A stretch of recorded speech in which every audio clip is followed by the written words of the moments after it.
We got a lot to do over the next 60 minutes. If it's a Wednesday on the show, it means Kurt Helin is here from Pro Basketball Talk at NBCSports.com. A lot to get to with him. LeBron James opening up season number 23 for him last night in the Lakers, 15th game of the season. And, I mean, after the first quarter, he looked like vintage LeBron.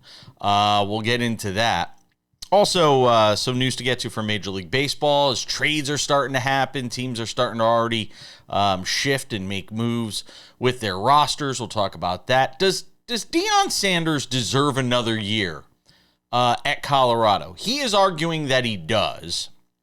I want to talk about it a little bit coming up later on in the show. Some NFL news and notes and injuries to get to coming up in about 10 minutes. But we start things out in college football, and Sam Yarnell is here with me. Week 3 of the college football playoff rankings, Sam. And if you start taking a look at, sort of where the chips are falling here, I don't know how if there's anything that's terribly surprising to me.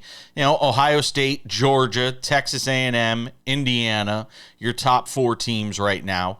When we talk about the bye here, Notre Dame is at number 9, Oklahoma at 8, Texas Tech at 5, Ole Miss at 6, Miami at 11. Oregon at 7, Alabama at 10. You see the bracket up there. How it would play out if we were talking about the playoff today, which obviously it does not. Notice I left one team out, Sam.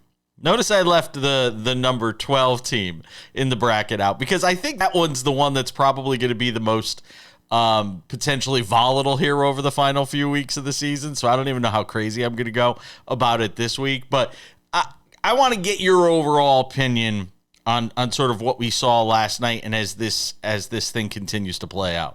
Yeah, my opinion is that we already saw the best version of the college football playoff, and it was the one with 4 teams. And I think the last 2 years and how the committee has carried themselves, especially over the last 3 weeks, has done nothing but show every college football fan from sea to shining sea that it should just be a 4-team playoff. And we are, as much as I wish we weren't, we are simply wasting our time with this 12-team nonsense because the committee clearly cannot get it right. So until we can find a committee that will actually properly rank the 12 teams in the playoffs, there's no point in having more than 4 teams in the playoffs because, again, this is a geriatric group of people that have brains that are only capable of thinking to the power conferences and can only pick 4 legitimate contenders.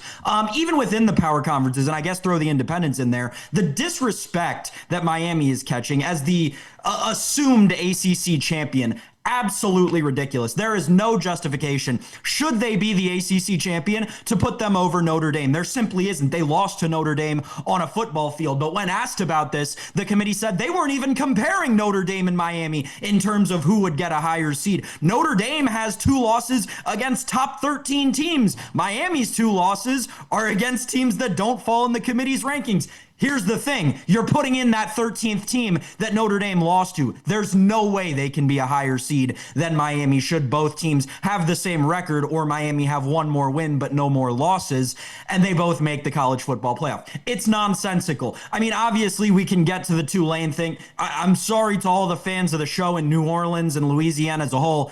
Tulane has absolutely no argument to be in the college football playoff this year. And I understand their greatest argument is really just, well, everyone ahead of us kind of sucks. But the problem with that is James Madison doesn't suck. And the college football playoff committee continues to hold nothing against them besides the fact that their conference isn't as good as the other conferences that the teams they're selecting from are. So again, at the end of the day, the College Football Playoff Committee showed you with their Tuesday rankings that they are only going to really pay attention to the big teams in the power conferences. It's why Alabama only fell to 10 with their loss to Oklahoma. It's why Miami still remains below Notre Dame. This is a playoff committee that is rooted in, I guess, tradition and upholding that tradition to an extent. So yeah, letting a team that just joined the FBS a few years ago doesn't quite fit their agenda, Jason. No, it's a mess. It's an absolute mess. I agree. We've got to get rid of this 12-team playoff thing. It's ridiculous. So wait a second.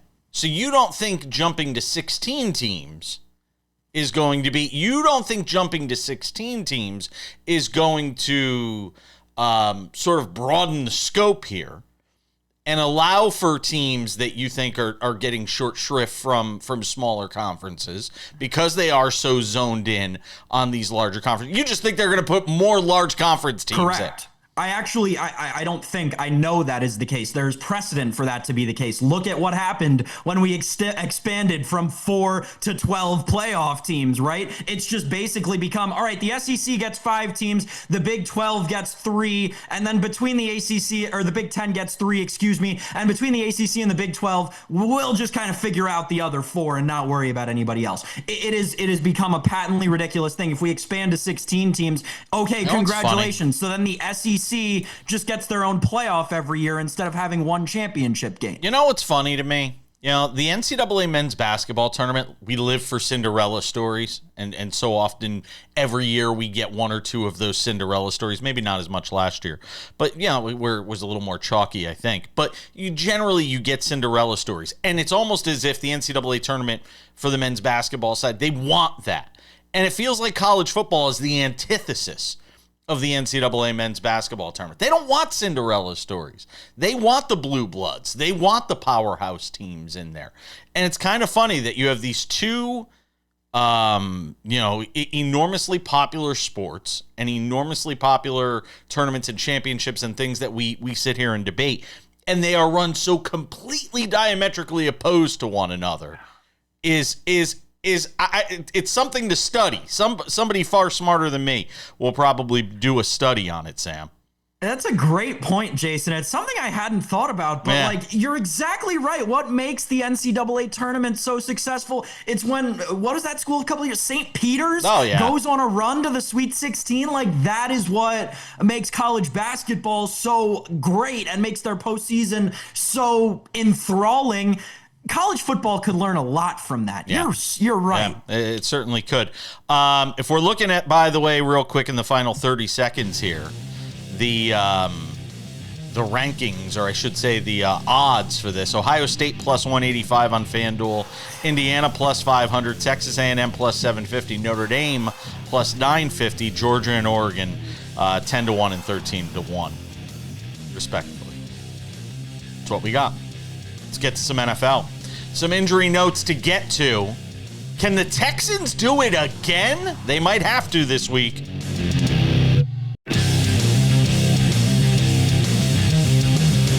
Welcome back inside the SportsWrap studios on this Wednesday. Kurt Helin of Pro Basketball Talk at NBC Sports.com joins us in 10 minutes. He had a front row. Well, I don't know about front row. He had a seat to see the Lakers and Jazz last night. I should have had him send me a picture of where his seat was. He got some good pregame video of LeBron, though, shooting his shot before the game got started. I got to watch a lot of the second half of that game last night, and LeBron looked, for a guy that hadn't played a single game all year, looked fantastic. We'll get into that coming up in about 10 minutes. Get his thoughts on a few other items from around the association. But we start this segment in the NFL. Sam Yarnell. Let's talk about some injury notes, some quarterback issues. Matter of fact, a lot of quarterback issues to get to. Start with CJ Stroud, who's going to miss another week, which tells you this concussion must have been pretty serious for them to have held him out as long as they have. I don't remember how many this is for him in the NFL, by the way. I'm not sure if this was his second, if this was his first, but this one obviously has been pretty serious, as it looks like he's going to miss another week, and Davis Mills will get the start for the Texans. And can they do it again, Sam? Can the Houston Texans win another game with their backup quarterback? They're going to have to do it on Thursday night at home against Buffalo. And I won't say it's their season on the line because the AFC is still so wide open. That's a game the Kansas City Chiefs will certainly be watching with great interest for sure. But with that Houston defense being as good as it is, you feel like they're going to be in every game no matter who's playing quarterback for them right now, Sam. Yeah, unless we get the Josh Allen we saw last week where he's just slinging the pill all over the yard and not caring about where it goes. Again, if the Bills are playing this style of football that we saw them play against the Bucs, where it's like, all right, training wheels, handbrakes, they're all off. Josh, just just go win us a football game, we might get 100 points in this game. It legitimately, the Bills might score 10 touchdowns. I don't know about that with game. that Houston defense, man. That's so while it's a valid concern, I 100% understand there have been occasional quarterbacks who have had copious amounts of success within the same general archetype as Josh Allen throughout the season. That said, there's no, maybe the Eagles, but maybe only the Eagles are the hotter defense in the NFL right now than the Texans with how well they've been playing, especially over the last 3 weeks. To the point about Stroud, though, because you said that, and I was like, yeah, it does feel, I couldn't remember at the time whether it was like Ohio State or at some time, but it was week 14 2 years ago. Stroud missed 2 games with a concussion. The only injury he's really had that's caused him to miss significant time throughout his NFL career, I think there was a shoulder injury that caused him to miss a week somewhere else. But this being the second one in 3 years for CJ Stroud, I mean, Jason I'm not saying he's Tua, right? I'm not saying he's a guy where this is going to have to be like every time he drops back to pass, we have to worry about it. But long-term, 2 concussions in 3 years has to be a concern for a quarterback, right? And not every concussion is the same. And all of these things, right, yeah. There's the cumulative effect. What did he have in college? What was he had in high school? I'm sure they're digging through his history. And look, it ultimately boils down to being not symptomatic. And clearly he is still feeling the effects of this thing for him to not be out there. Aaron Rodgers might be out there this week, according to Mike Tomlin. You never know. He does not need surgery to repair a fracture to his left non-throwing wrist, according to Mike Tomlin. He has not been ruled out for this weekend's game against the Bears, and it sounds like mostly it's just figuring out a way to stabilize it and keep it safe while he's out there. You just think about all the little things you do, even if it's your non-throwing hand, bracing yourself if you fall down, the natural instinctive things you would do.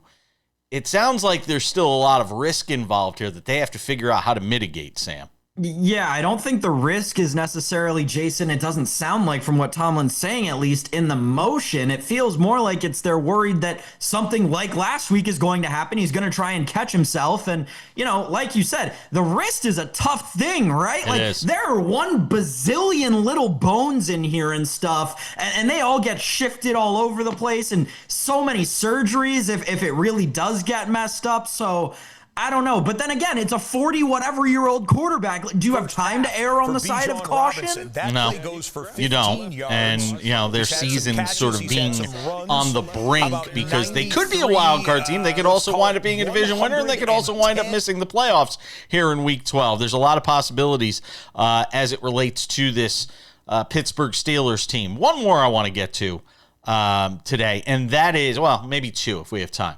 Shedeur Sanders is going to start this week as Dylan Gabriel's dealing with a concussion, I believe. So it's going to be Shedeur Sanders getting his first full start as an NFL quarterback. And I've heard a lot of people going back and forth on how he played in this game, 4 of 16, the interception, all of this stuff. Here's the bottom line. And Jeff Saturday, I want to give him credit, brought this up yesterday on First Take. And I think he's spot on about this.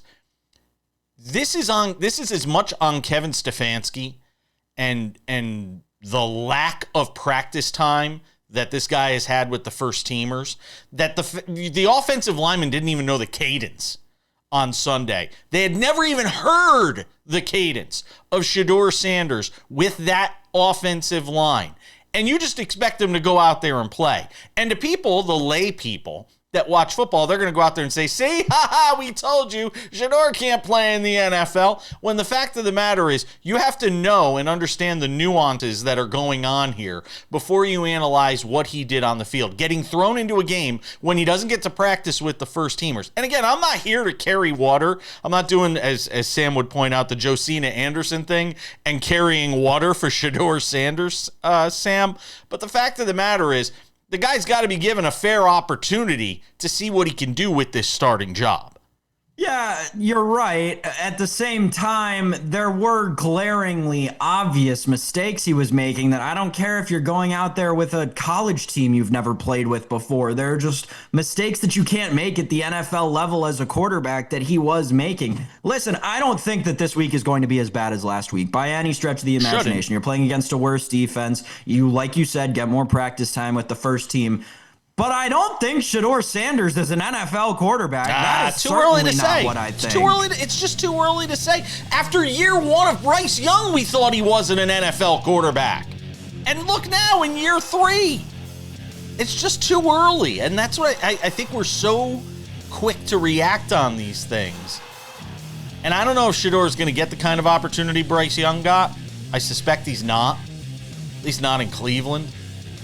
Oh, by the way, Jamar Chase still suspended for a week, as he should be. We're coming back with Kurt Helin next.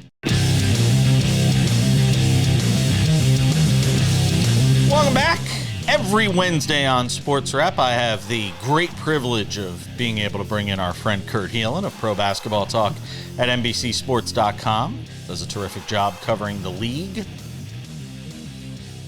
And by the way, I want to thank you. You came out and supported me this weekend. I was bowling out there in Long Beach. I did. I was supposed to be somewhere else. It got canceled because of the rain, one of my kids' lacrosse tournaments, and I was like, I had never been to a bowling tournament before, so new experiences are fun. Like, and you're just seeing stuff you don't see before. It's fun. Plus, it's always good to see you. Talk about the thrill of victory and the agony of defeat. One day you're watching me bowl, and then 2 days later you're watching LeBron James. It's like the same thing. It's like lace them up for season 23. You got to watch me. Talk about the highs and lows of life. Kurt did come out, supported me while I was out there at Cal Bowl in Long Beach this weekend. Had a good time bowling out there. I actually bowled pretty well. So now that you've watched your first bowling tournament, do you want to like switch? Do like the PBA beat next? Is that your thing? I got a feeling that's a little more like the people that know the sport, and it's a little niche. Yeah, it's kind of like there were times I grew up a hockey fan too. I'm like, man, I could have been a hockey writer and gone to hockey games, but then I'd have to get a lot more sweaters. Yeah, then we'd have to decide between you and Dennis Bernstein and watch it, and we'd have to have like death matches between you and Dennis Bernstein to see who we'd have on the show to talk about hockey. All right, let's talk about it. LeBron last night, you had a front row seat. I joked earlier in the show, or as you said, as close to the front row as the media gets for LeBron's season 23 debut for the Lakers. And you mentioned it, I went back and looked at the highlights. After kind of a shaky first quarter, he really settled in. And, we talked about it via text, his court vision. He had 11 points, 12 assists, 29 minutes. I mean, could JJ Redick be any happier? No, I don't think so. He was pretty happy after the game. And like, the shot, even in the end, the shot was a little rusty, but that's to be expected after you've missed 14 games. And frankly, remember, because of the sciatica, didn't have training camp. So some of the physical stuff was a little rusty, and he talked about needing to get his wind back. They were trying to keep him at 28 minutes. He got up to like 29 and a half. But that said, what was clearly still there is just the mental side of it. You saw the passes, the court vision, the ability to just drive. And when he got comfortable, drive in and kick out and find guys. Find wide open guys, make those passes. And the other thing, which you didn't necessarily come through probably on the broadcast, you could hear him on defense using his voice because he just recognizes everything. He's a high IQ player who has seen everything in 23 years. So he's calling stuff out and directing DeAndre Ayton. And it showed in the second half when the Laker defense kind of got serious and started to give the Jazz some trouble. I'll tell you the one thing that blows my mind, Kurt. And I texted this to you last night, but I wanted to share it with the audience. He takes a game that has the best players in the world on the court, an NBA game, and watching him out there, it's like another day at the Y with the guys. That's what astonishes me watching him in that game last night. First game, all these guys have already been playing for a month. And he's out there, and it looks like, Thursday night at the Y with just a bunch of guys when he's out there on the floor. It's so hard for me to put it into focus, but that's the best way I could say it, watching him last night. And it's an adjustment for the guys playing with him. Right? Oh, I'm sure. You're not used to playing with, and I think this probably happens with, you're suddenly playing with an elite quarterback. You're out there with Patrick Mahomes, and it's just different, right? And you have to be a little different. And DeAndre Ayton talked about it. Like with him, they're a little more used to it because they've been playing with Luka, who also throws just ridiculous passes, right? And he's like, you better be ready at all times. And Ayton said both the alley-oop, but a couple of cuts he got where he got buckets at the rim because I didn't think he saw me. I made the cut because that was the offense. I didn't think he saw me, and suddenly the ball's flying at me, and I'm making baskets. And that's what LeBron brings. It's just, again, that vision and that high IQ game. With him and Doncic, the Lakers just become so hard to guard because they're both just going to make the right play. Now, Kurt, where do you rank the Lakers in this Western Conference? Now that they've got the full complement back, they've got LeBron, they've got Austin Reeves, they've got Luka, right? Where does this Lakers team stack up in a very talented Western Conference? They're still in the second tier for me, and they're there with Houston, who is probably playing better than them right now, but they got LeBron back, so we'll see. But Houston's in there, and a couple other teams. Oklahoma City probably is on its own tier, but Denver's right there. Like, those two teams are just head and shoulders right now. And Oklahoma City in particular, if you watch them, it's kind of just like they didn't lose a beat from last year. They're just smooth mid-season, and the defensive rotations, Denver's defensive rotations are sharp. Those teams just look a step above, and part of that's just continuity. Same players, same system coming back. Denver obviously added some guys, and Cam Johnson is just starting to find his footing. On the flip side, Oklahoma City's 14-1, a historic point differential so far through 15 games. Oh, and by the way, their second best player hasn't set a foot on the court yet. Crazy. I know. It blows your mind. Are the Lakers a 3-and-D guy away? Is that the piece that they need to get them to that next tier? Is that a Herb Jones? Like where are we going here if we're talking about the Lakers being able to get to that next tier? They need defense, and I think that was the one thing that was clear. It was better in the second half last night. But look, if you're playing Luka Doncic, Austin Reeves, and a 40-year-old LeBron James at the same time, that's not good defensively. LeBron can dial it up for a minute or two still, but that's just not a good defensive trio against an elite team. We can debate whether DeAndre Ayton's ultimately the rim protecting center they need. He's been good so far, but you are spot on. Herb Jones would be ideal, but someone of that, a 3-and-D guy, you've got to have somebody who can space the floor and they can't sag off, which is the problem right now. Like, Jared Vanderbilt's exactly the defender they need, but they can just sag off him. And that's why Rui Hachimura starts, right? Rui gives them some defense, but you got to respect his offense. The Lakers would be better off. And that's right now they need defenders. Ultimately, if they're going to compete with Denver and OKC, their defense has to be better than it is. Where is San Antonio in that mix when you talk about first tier, second tier? I would imagine you'd put them second tier. I want to get your thought. I want to get your thoughts on the Spurs because they're dealing with an injury right now to Victor Wembanyama, and Sam and I were debating on the show yesterday. What are the expectations for them over the next few weeks without Wemby? And we were also debating. This is year 3 of Wemby, and we're talking about another injury for him. Yeah.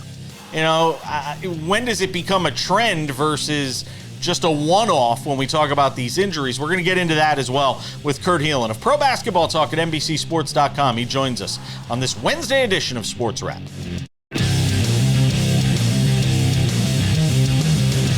Kurt Helin of Pro Basketball Talk at NBCSports.com joins us every Wednesday here on SportsWrap.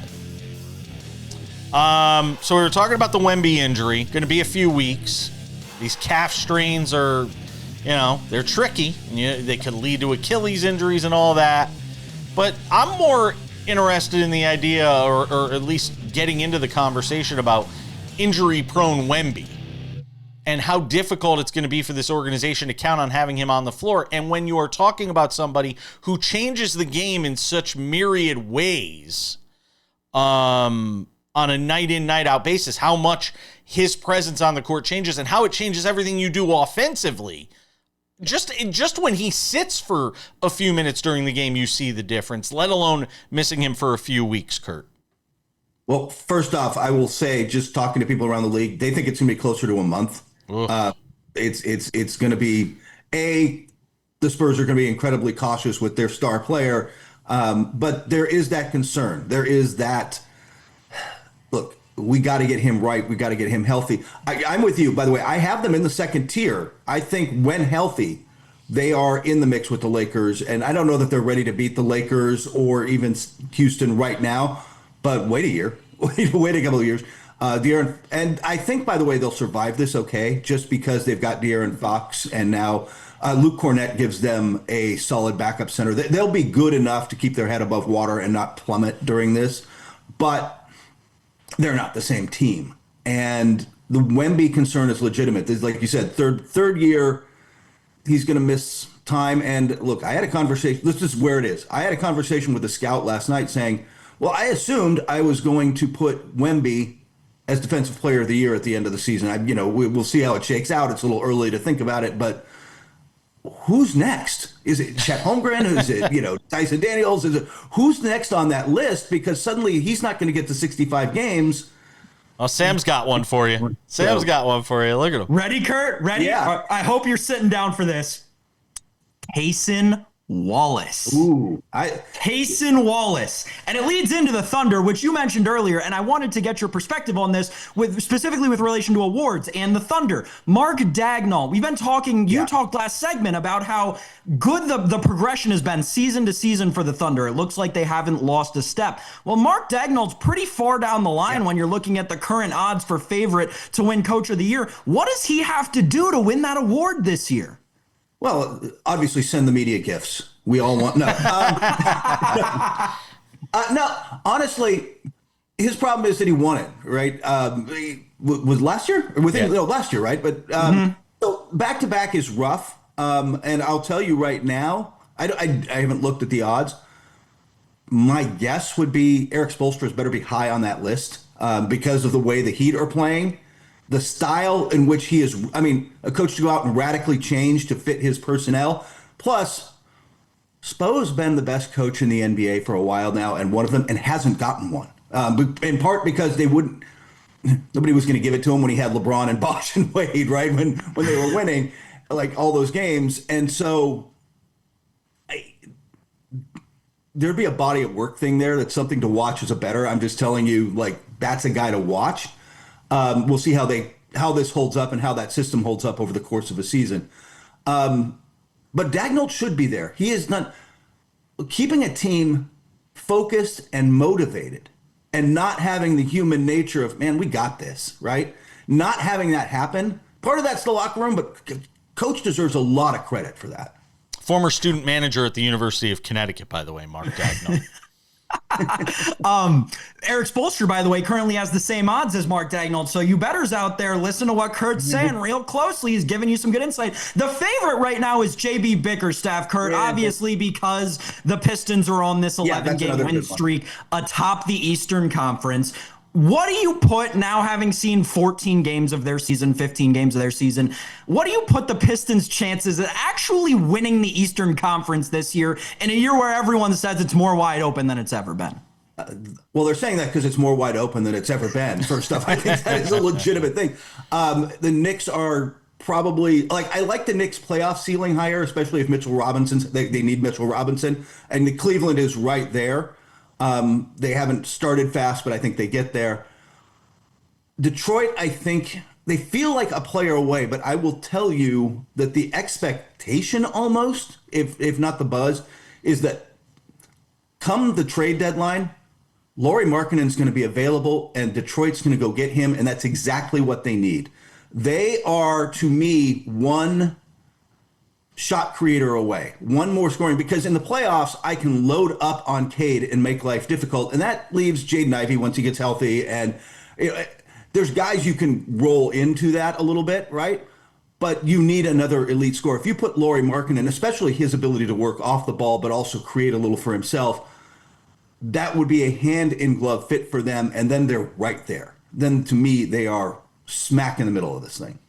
How cringeworthy was this moment with Draymond Green and the fan in New Orleans the other night? How concerned is the NBA about incidents like this? They only gave him a warning, which was interesting. They didn't no fine there. Well, it's not like they were chest to chest. No, it wasn't. It wasn't that he didn't go into the stands. They look.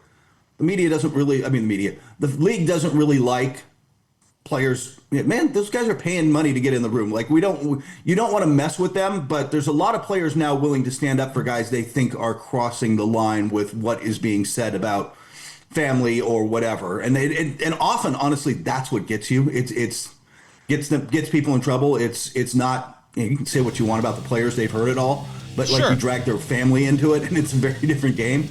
But they're standing up to it in a way. They're not taking it from fans. Like there's a line that, man, and we could get into the whole societal lines being crossed thing if we want for another day. But like that's bleeding over into sports.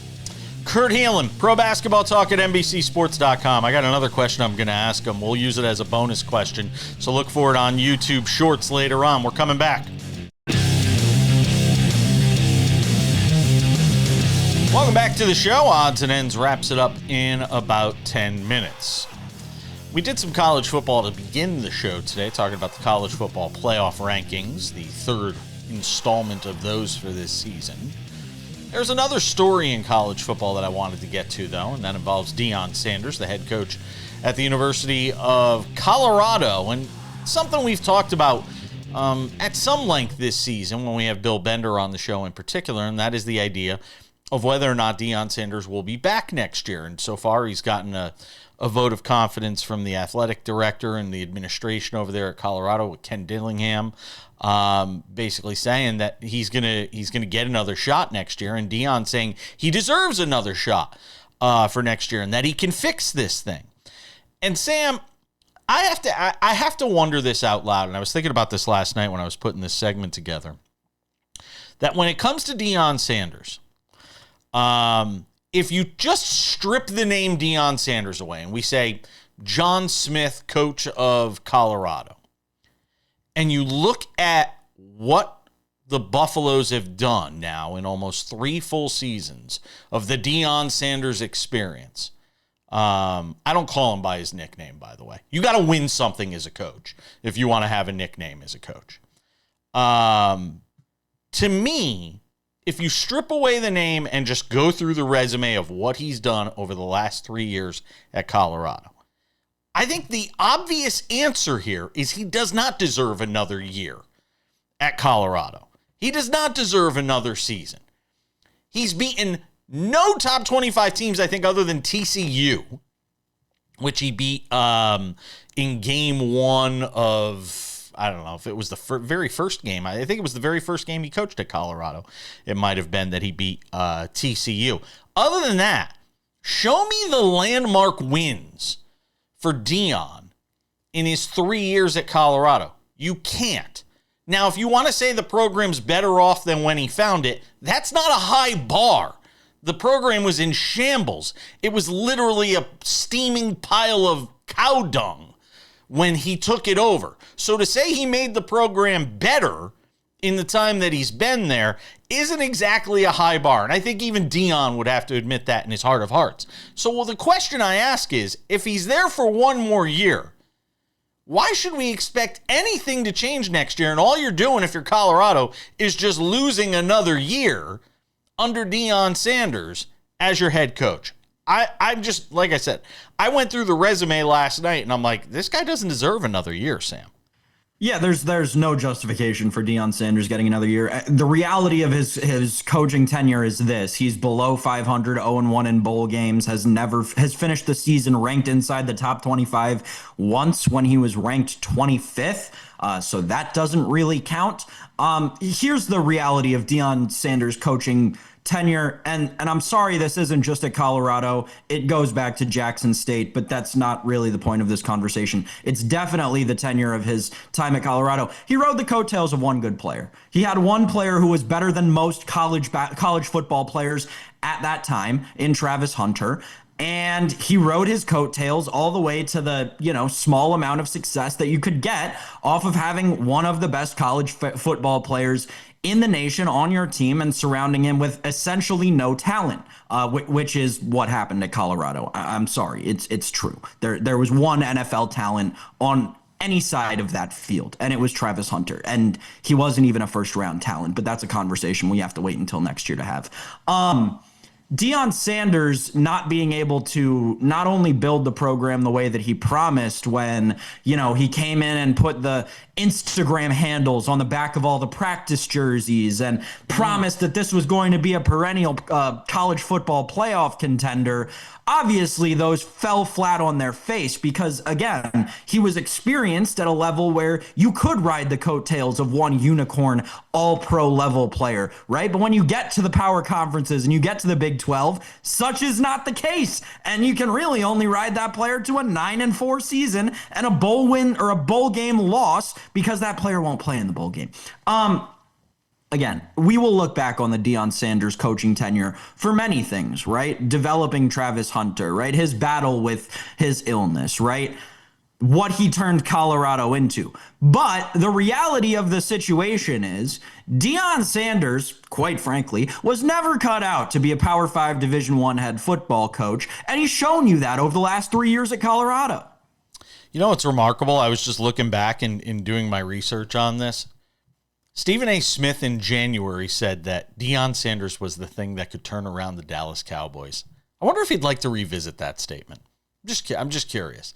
Do we still, is there anything that tells us that Deion, and based on what we saw of him at the collegiate level, if you put him in the NFL, it would be any different? I wonder if, because maybe it's just the inability to recruit talent. Maybe it's the inability to get guys to come and play at Colorado, because now he's had 3 full years. And maybe the argument for Deion is year 4, it would be completely his guys.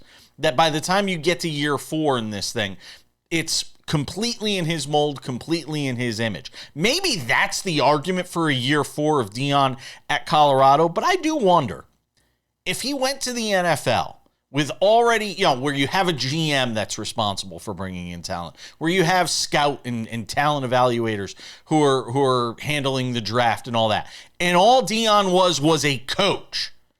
I wonder if it would be any different. My initial assessment would be no, because I don't think his in-game coaching skills are anything to write home about either. So I wonder if it would be any different. I don't know. I don't know if we'll get a chance to find out. I suspect this is going to be his last job. My immediate reaction when you say that about the coach thing is, the only difference is he probably would have been fired sooner. Yeah, there's a lot more knee-jerk in the NFL. But I wonder if based on his name, he'd get a little more rope, so to speak. Maybe. Odds and Ends wraps it up next with some baseball notes. Don't go anywhere.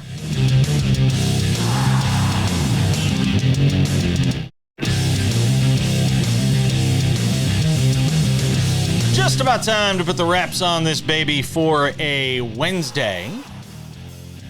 Tomorrow we'll have a Thursday night NFL preview. Bills, Texans. Let's go Buffalo. Sorry. Had to slip that in there. Couple reminders.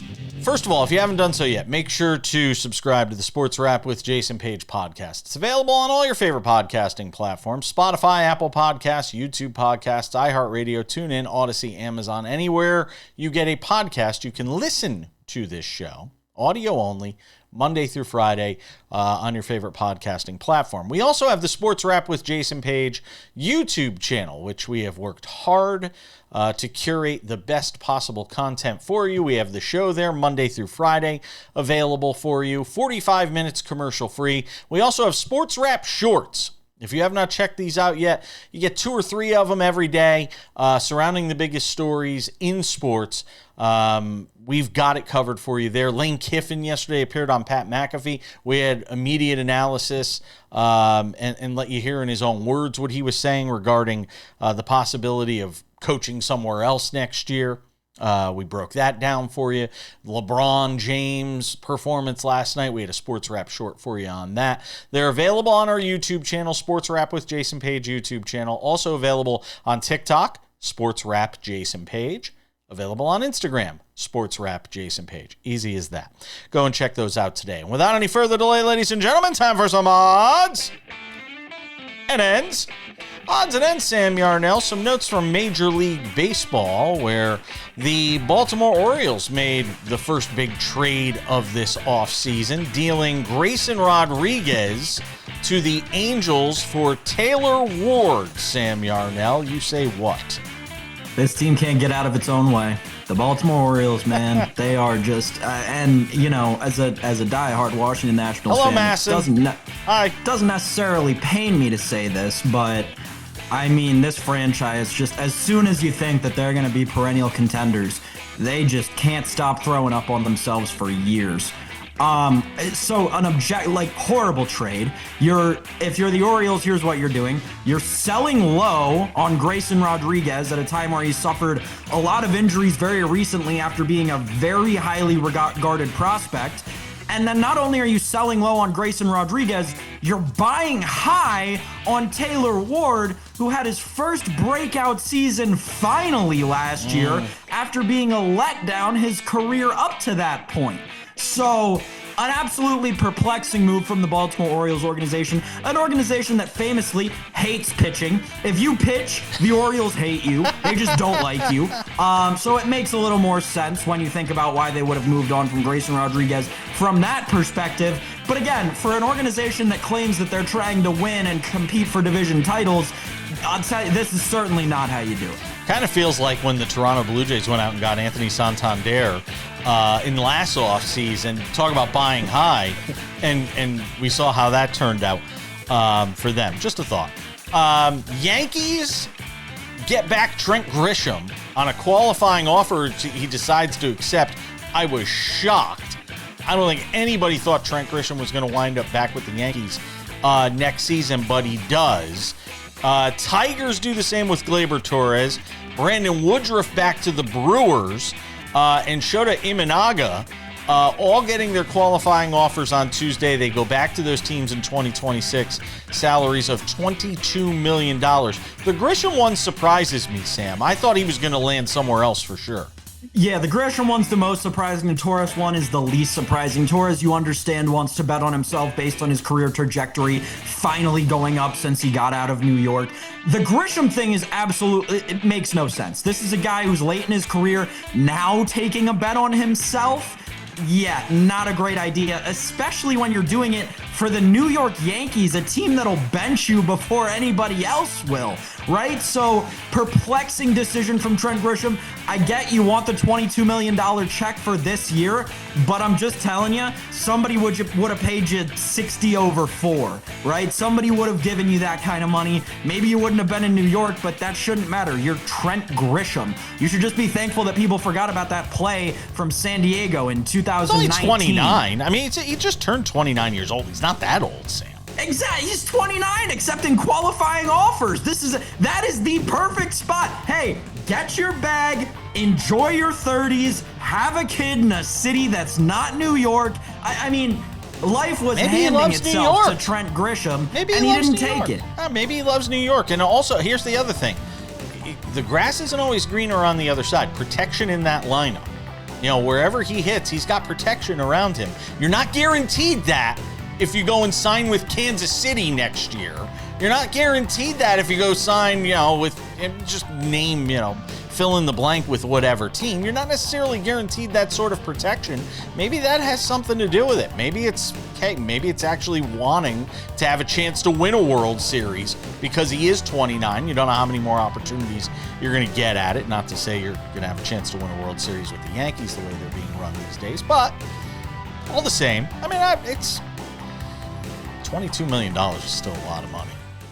It's a lot of money. More guys accepted qualifying offers this year, by the way, than have in recent years, which is also... You know why? Why?